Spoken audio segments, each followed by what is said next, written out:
A man lifts the skirt of an enslaved woman with a smug smile, then turns to his sister and says that this woman looks strong enough to handle hard work. He even calls his sister over, asking her to touch the woman's leg to feel how firm it is. The woman, trapped in her fate, can only stay silent, afraid to show any resistance. Unexpectedly, the young lady doesn't take interest in her, but instead sets her eyes on the woman's daughter standing behind her. When the mother realizes that they want to take her child, her heart instantly sinks. She rushes forward, pleading desperately, saying she is willing to do anything as long as they leave her daughter behind. But in the eyes of those with power, her plea means nothing. When they try to take the child away, the mother's instinct drives her to stop them. Yet one stern shout freezes her in place. She knows too well that her life holds little value in their eyes, and pushing further would only bring disaster. Helplessly, she can only watch as her daughter is taken away. The girl, brought back to the estate, cries endlessly. The lady of the house,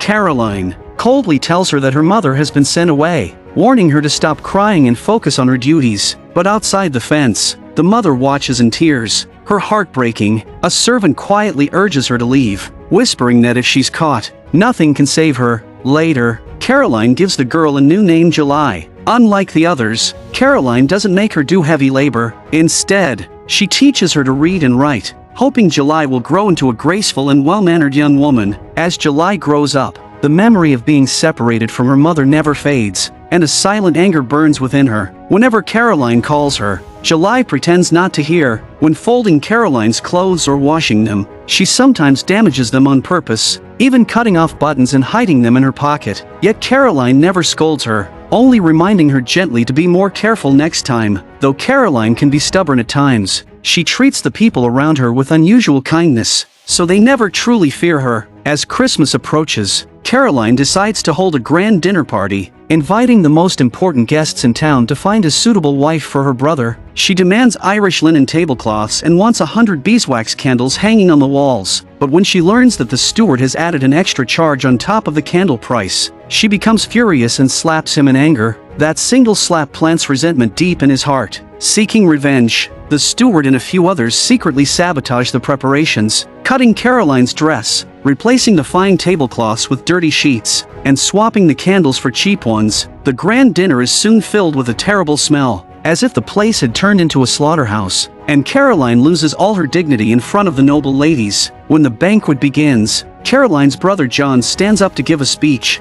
thanking everyone for attending while also mentioning that the situation has become increasingly tense. More and more people from Britain have begun to support the end of slavery. Meanwhile, outside the plantation, the workers are joyfully celebrating Christmas. The steward quietly tells July to sneak out some wine, and July tiptoes to the window, handing the bottle to those celebrating outside. But that small act is caught by one of the guests sitting near the table. The man immediately calls July over and searches her, discovering the hidden bottle behind her back, making July's heart pound with fear. Just then, several soldiers rush into the room and report that chaos has broken out outside. The fields have been burned, and several landowners have been attacked. The guests instantly drop their utensils and grab their weapons, ready to fight back. Seeing this, July quickly comes up with an idea. She tells Caroline that the estate will soon be under attack and that she should leave as soon as possible. Kind-hearted Caroline is terrified, hastily packing her things while muttering about how her brother could have left her alone in such danger. As Caroline rushes out, July secretly feels a wave of satisfaction, realizing that the house will finally be hers. The moment Caroline leaves, July reveals her true self. She sprays on Caroline's most expensive perfume, puts on the most elegant dress, and sits proudly in front of the mirror as if she were the true lady of the house. Not stopping there, she brings in her beloved man, Nimrod, and spends the night with him in Caroline's bed without hesitation. But the next morning, the sudden sound of carriage wheels breaks the silence. July freezes, realizing Caroline has returned, and hurriedly wakes Nimrod. In a panic, the two of them crawl under the bed to hide. At the same time, Caroline is arguing bitterly with her brother John. She accuses him of abandoning her the night before, while John coldly pushes her out of the room. It turns out that during the previous night's chaos, John had personally taken lives, and the guilt has been tearing him apart. Finally, unable to bear it any longer, John takes out his pistol from the desk and ends his own life. Hearing the gunshot,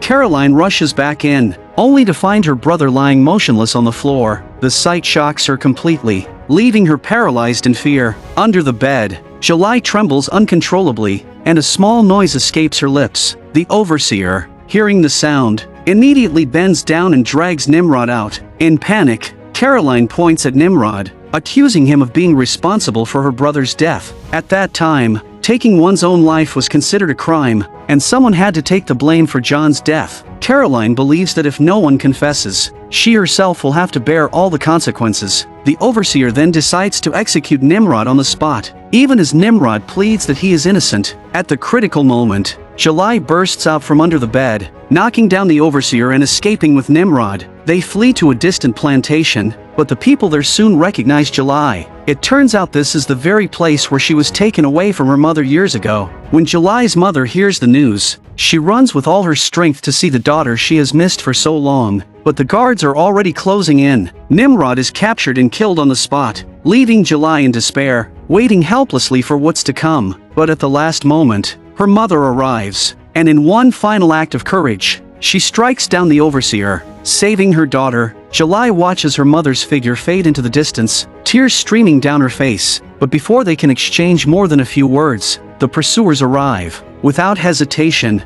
her mother tells July to run and promises to hold them off. It doesn't take long before she is captured. The uprising is soon crushed, and countless people are punished, with July's mother among those sentenced to death. July watches in agony as her mother is taken away, her heart breaking as she closes her eyes in despair. Months later, amid waves of pain and a newborn's cries, July gives birth to a healthy baby boy, yet she feels no attachment to him, refusing even to let him carry his father Nimrod's name. Wanting to give her son a chance at freedom, July quietly places him at the doorstep of a convent, only leaving after she sees a nun pick him up. From then on, she loses all hope, spending her days working silently in the fields. One day, a carriage stops nearby. It's Caroline. Since losing her family, Caroline has lived in loneliness and helplessness. Unsure whom to rely on, she decides to bring July back to her side, asking her to help with laundry, cooking, and to keep her company. A year later, a new overseer named Robert arrives at the farm. The moment Caroline meets him,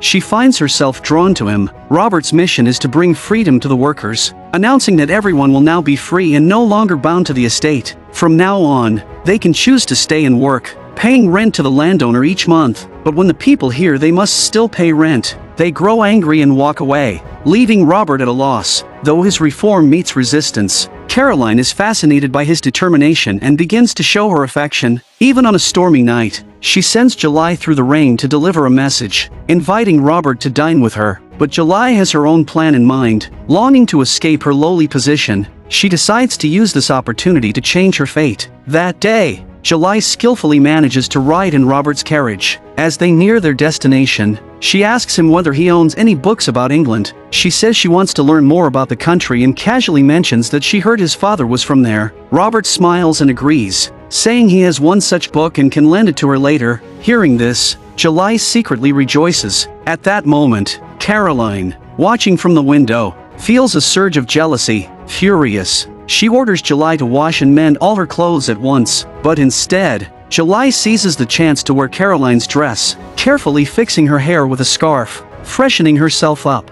and heading straight to Robert's room. Robert welcomes her and brings out the promised book about England, but July's true intention is not to read. She slowly moves closer to him, her eyes filled with emotion. Robert eventually gives in to temptation, and July's plan succeeds just as she hoped. Later, as July returns from the laundry, Robert pulls her aside into the woods. He confesses his feelings and tells her he has a plan that could solve the problem between them. When they leave the woods, July wears a faint, contented smile, but upon returning to the house, Caroline calls her over in excitement, saying there's so much to do. She must go to the tailor for her wedding dress, prepare invitations and the cake, because she is about to marry Robert. July's smile freezes instantly, realizing how foolish her dream has been. The wedding preparations continue busily, everything moving forward as planned. But on the wedding night, instead of staying with Caroline, Robert quietly knocks on July's door. What you be doing here? I think I've loved you ever since the moment I saw you. The next morning, July hurries downstairs to prepare breakfast and sees Caroline sitting silently on the bed, her face pale. Guilt floods through July's heart, and she can hardly look Caroline in the eyes. Robert, however, returns to his room without offering any explanation, as if nothing had happened. In truth, Robert married Caroline not out of love, but to meet his family's expectations and to gain the position of plantation owner. Their marriage, empty in spirit, became the perfect cover for his secret affair with July. As days passed, Robert and July grew bolder in their relationship, even sharing dinners together without shame. Months later, July gave birth to Robert's daughter. The midwife was surprised to see such a fair-skinned baby, and Robert named her Emily. From then on, the three of them lived together as if nothing was wrong, enjoying what they believed to be happiness, ignoring the whispers around them. But trouble was already brewing. The workers on the plantation had long suffered under the overseer's cruelty and finally decided to rise up. They shouted that they were no longer enslaved people and demanded to be treated with respect. Many had believed Robert would be different,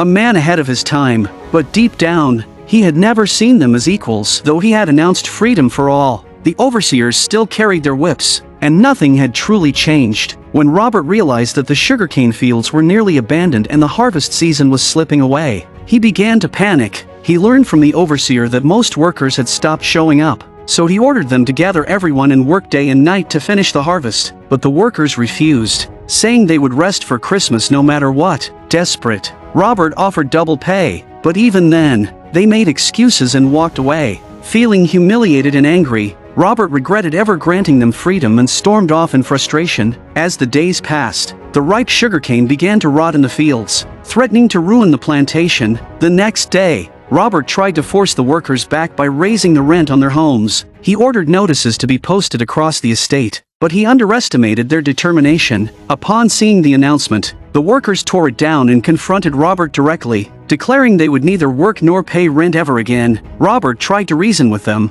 but they refused to listen. They believed that if they all stood together, the landowners would have no choice but to yield. But they had forgotten the harsh truth of who still held power. Enraged, Robert decided to make an example. He and his men destroyed the crops and slaughtered the animals to show who truly owned the land. Watching their food and fields destroyed, the workers fell to their knees, crying in despair for the first time. Meanwhile, July was filled with fear and confusion, torn between worry for her people and fear for Robert's safety. At that moment, Caroline came to her in tears, saying she feared for her husband's life and begged July to stay with her. July refused, claiming she needed to look after her child. But when Caroline saw the baby in July's arms, she froze. The child's skin was pale, unlike the others, and a terrible realization began to dawn in her mind. Just then, Robert returned, proudly declaring that the workers had surrendered and promised to return to work. Caroline noticed he was injured and quickly told July to bring water, which July reluctantly did.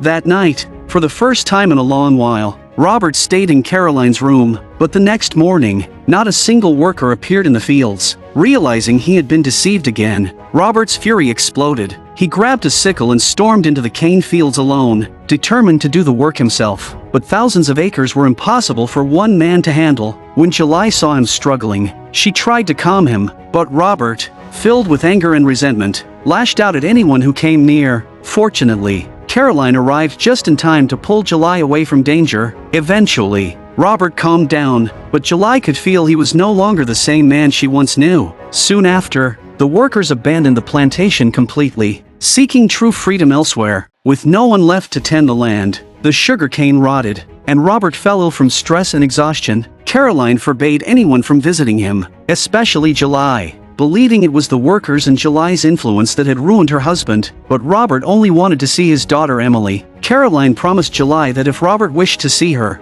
she would make arrangements. Relieved, July agreed to let Caroline take care of Emily. In truth, Caroline had already learned of Robert and July's secret relationship. Though heartbroken, she loved her husband too deeply to expose the truth. For days, Caroline stayed by Robert's side, caring for him without rest. While July could only watch from a distance, Robert never once asked to see her again. When his health improved, he and Caroline decided to leave the island and return to England. Since the day he hurt July in the cane fields, Robert had never spoken to her. Now, the only thing that brought July comfort was her daughter Emily. Before departing, Robert warned the servants never to let July near them again, and from his cold gaze, it seemed he had already made up his mind. July could only watch as they rode away, Caroline casting her a victorious look that cut deep into her heart. At that moment, a maid approached and told July she had just brought fresh milk. asking if she could take Emily to feed her. Without thinking, July handed her the baby, but by the time she realized what was happening,